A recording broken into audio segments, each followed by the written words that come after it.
Welcome everyone, week 95. We're almost at the end of the Cham Kiu form now. We're almost at the very final movements, just to explain what comes after that Waang Geuk that we discussed last time. And that is, firstly, we turn back into the center using Soh Sau. This is the same action that we learnt in Sin Tao form when we went behind and then in front. The same action happens in the wooden dummy, in the Muk Yan Zong, when we cover the center before we come back up with a Tan Sau and continue with a Bong Sau and so on. In Cham Kiu, what we're assuming is happening is there's a kick or an attack by the arms coming in at midline. So we're using Soh Sau to deflect it. One way to look at this is it's like the equivalent of a Pak Sau to a punch, but it's a Pak Sau action for a kick. So Soh Sau can be done as a deflection or as a compression exercise. In this case, if you're out of distance and the kick comes up, you would tap it offline. Remember, when the kick is committed, your opponent can't really change the direction of the kick very quickly.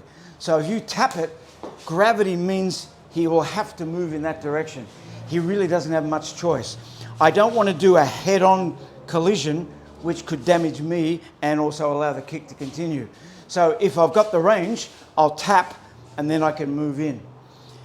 In Chi Sau, where you're close range, if someone tries to kick, you could use the same idea, but now it's more a compression. You're actually pressing down, because no matter which leg he uses, his body weight will shift. You can feel that, so you press down with the Fuk Sau hand. Can't do it with the Bong Sau hand, because you'd leave yourself open. So it doesn't matter if Jung is kicking with his right leg or his left leg. If he does it on the other side, no difference, because I'm not trying to block the kick. I'm controlling his posture. When his hip is out like that, he can't kick very easily. When his hip is in, he can kick very easily. So what we're trying to do is steal his position.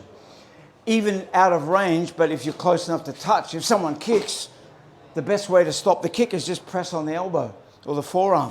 So no matter how quick he is, that will suppress the kick. So if we continue on, the first one is that hand by itself. We then switch to the other side, and you see as I'm changing the hands, and notice, I'll come back to it, but notice the fingers are forward, not across. I'll try to remember to come back to that. I'm using what looks like a Tan Sau, but it's kind of like half of a Tan Sau. And then I switch to the other side and do exactly the same.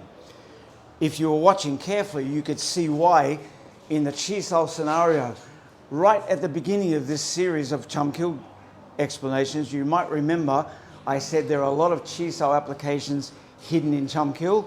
This is one of them. Because in Chi Sau, if he tries to kick, not only do I have to be concerned about this side, but I also have to be concerned about his other hand. So you can see by just staying in contact, I've kept his left arm out and I'm right in line for the next attack.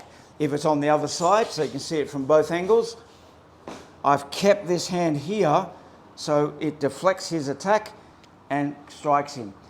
This is very much specific to Chi Sau because there's two hands trying to get you. So you have to have two hands near each other. Whereas if it's a one-handed situation, don't need the other hand. So hopefully that helps you understand why we've got this slightly different Half-Taan Sau. There'd be no advantage by trying to go forward.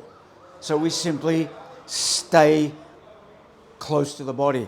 It gives you power from your body, from your hip, and it's a very strong position, very hard to move it.